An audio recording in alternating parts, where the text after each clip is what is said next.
Bonsoir à tous. Au retour, on avait atterri à l'aéroport à minuit passé. 1 heure de retard et les bagages qui se faisaient attendre et devant le tapis vide qui ne charriait que notre fatigue. Tu m'avais annoncé que tu ne rentrerais pas et que tu irais dormir chez Victor. À cette heure, incliné vers moi avec ta dizaine de centimètres en plus qui ne cessait de nous éloigner, tu m'avais expliqué que tu allais bientôt avoir 18 ans et que tu n'avais plus de compte à me rendre. Tu irais dormir chez Victor, que ça me plaise ou non. Extrait du dernier livre de Sandrine Roudex, elle est l'invitée de LCR ce soir.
Voilà, quelques jolies notes d'Evgeny Grinko pour suggérer l'envol.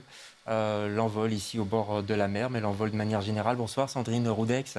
L'envol du nid même. Moi je ne connaissais pas, je ne savais pas que c'était un syndrome, c'est ce que vous décrivez dans votre dernier roman. L'envol du nid, c'est l'envol de l'enfant. Pour les oiseaux, forcément, c'est l'oisillon qui arrive à voler et qui part. Et c'est ce que vous décrivez, ce que vous avez vécu aussi avec votre fils Malo. C'est un syndrome, en fait, l'envol du nid? Oui, c'est un syndrome dûment notifié dans les jargons psychanalytiques et psychologiques. Moi, je l'associe au baby blues. On fait un baby blues quand on vient d'accoucher d'un enfant et finalement, on fait le deuil du ventre vide. Et le syndrome du nid vide, le mot syndrome n'est pas très joli, donc le nid vide, la question du nid vide, c'est un autre blues, mais au moment où la maison est désertée. Ce n'est plus le ventre de la maman, c'est la maison. Et ça renvoie à un sentiment de deuil, de tristesse, d'inutilité et de nécessité de se redéfinir en tant que mère de l'après, mère d'un enfant qui a grandi, qui n'a donc plus besoin de nous au quotidien. Une mère qui perd un peu sa fonction, le mot n'est pas très beau non plus, mais c'est un petit peu ça, quoi. Pendant 20 ans, on est active, il y a des hauts, il y a des bas forcément avec un fils, d'autant plus que vous décrivez, c'est autobiographique, un face-à-face, c'est une mère seule avec un fils. Tout à fait. En fait, le syndrome du nid vide touche un parent sur 3, et plus particulièrement des mamans. Et encore plus douloureusement, des mamans solo, puisqu'il y a eu une fusion entre la maman et l'enfant. Alors pourquoi plus des mères? Bon, on sait qu'il y a plus de mères seules, je crois qu'en France c'est 80% la proportionnalité. 85%. J'imagine qu'en Belgique c'est équivalent. Mais pourquoi c'est plus difficile, à votre avis, cet envol du nid pour les mères? Les mères qui, dans le cas particulier d'une maman solo avec un garçon, donc c'est en fait l'opposition des sexes. C'est-à-dire qu'au moment de l'envol du nid, la maman est renvoyée à toutes les fois où elle a été abandonnée, laissée par les hommes de sa vie. Et donc, elle a grandi, elle a évolué toutes ces dernières années seule, puisque c'est le cas du livre, une maman solo célibataire, qui a évolué avec cet enfant devenu grand, ce petit garçon devenu homme, qui a pris quand même toute la place dans la maison et dans sa vie. Et lorsqu'il s'en va, ça la renvoie au moment où le père de l'enfant est parti, mais aussi parfois à son propre père. Oui. En plus, l'enfant, je ne sais pas, dans ce cas-ci, il s'appelle Malo, le jeune homme. Il a peut-être les traits aussi, c'est encore plus cruel, les traits, ou en tout cas quelque chose du père et même peut-être du grand-père, non? Bien sûr, il y a toujours un mélange, on est le produit mêlé de nos origines. Et donc, il y a ce travail de cette femme à faire le deuil de tous ces hommes qui ont peuplé sa vie dans le passé, pour pouvoir s'offrir à ce nouveau présent comme une page vierge, Oui. finalement, une femme de 50 ans qui va devoir se réinventer et se réinventer une fonction. Vous parliez de fonction, c'est Oui. tout à fait Oui. ça. Si elle ne doit plus remplir le frigo tous les jours, si elle ne doit plus veiller à ce qu'il fasse ses devoirs, à ce qu'il rentre sain et sauf à 2h du mat quand il sort, Ou au petit matin. ou au petit matin, que va-t-elle faire d'elle et ça oblige les femmes et les hommes et les papas aussi solo à se redéfinir. C'est aussi valable dans le couple, mais c'est une autre problématique parce que dans le couple, lorsque les parents sont encore ensemble, eh ben, ça les renvoie à leur histoire à eux, à un face-à-face avec il y a pas mal de une séparation vérité. dans ces moments-là d'ailleurs. Tout à fait. Ouais.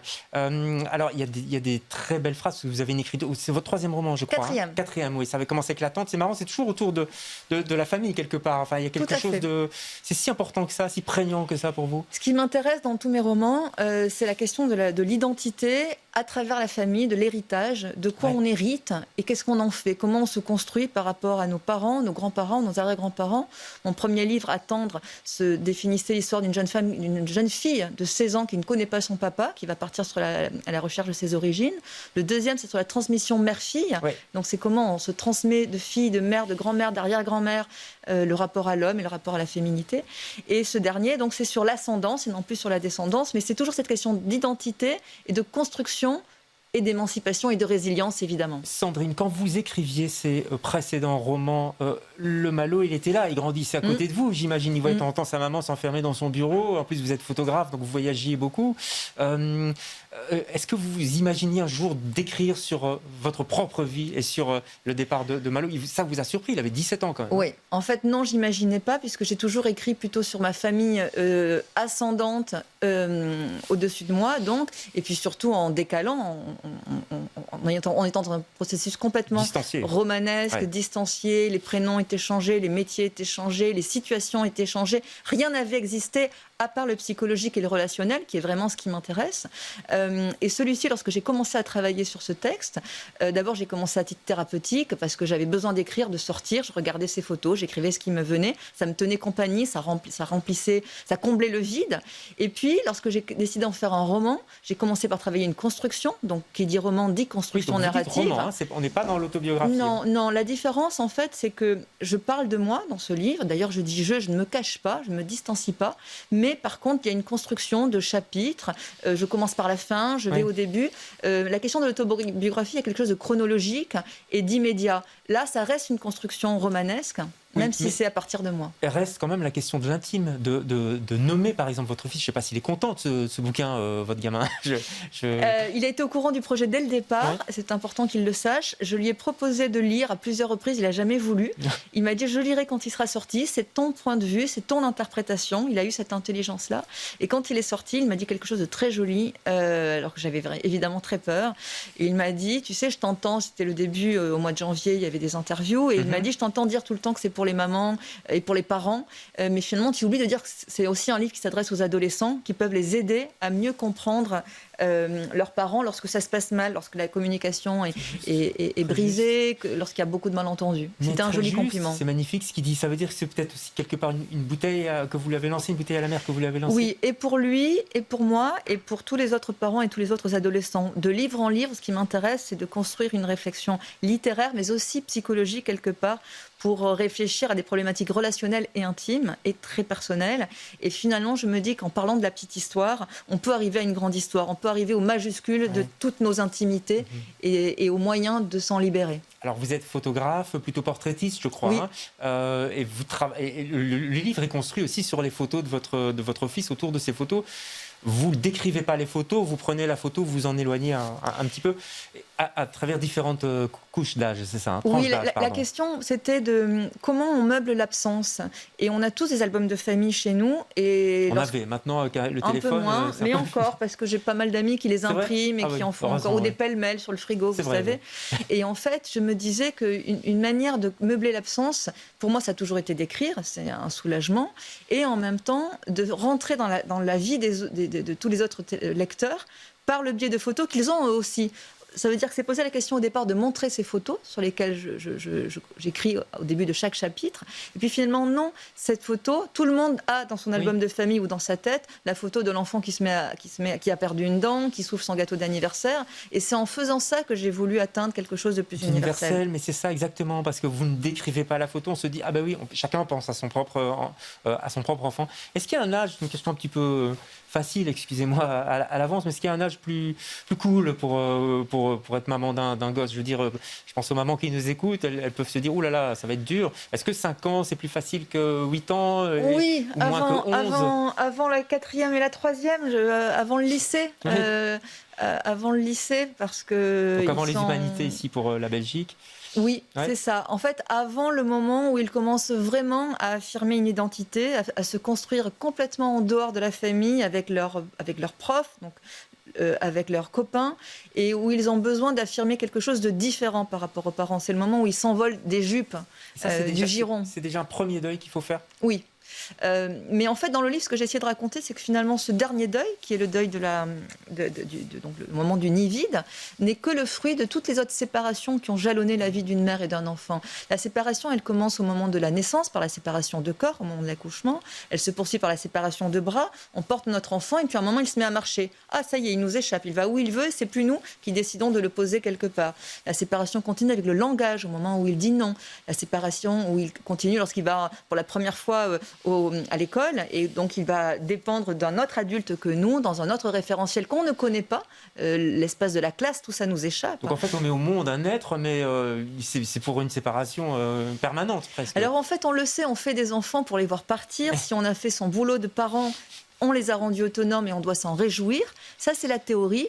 En pratique, il y a un cheminement à faire qui est surtout une quête d'identité personnelle. Finalement, ce livre, il raconte 2 conquêtes de soi, 2 émancipations, celle d'un enfant qui devient adulte et celle d'une jeune femme qui a été mère très jeune, qui va donc devenir mère et puis va se poser la question de qu'est-ce que c'est qu'une femme une fois que son enfant va partir. Et ça, c'est la fin du livre.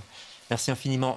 Il nous reste très peu de temps pour un conseil lecture, c'est une tradition dans cette émission. Vous m'avez parlé moi je ne connaissais pas, la trajectoire des confettis. Pourquoi ce livre ?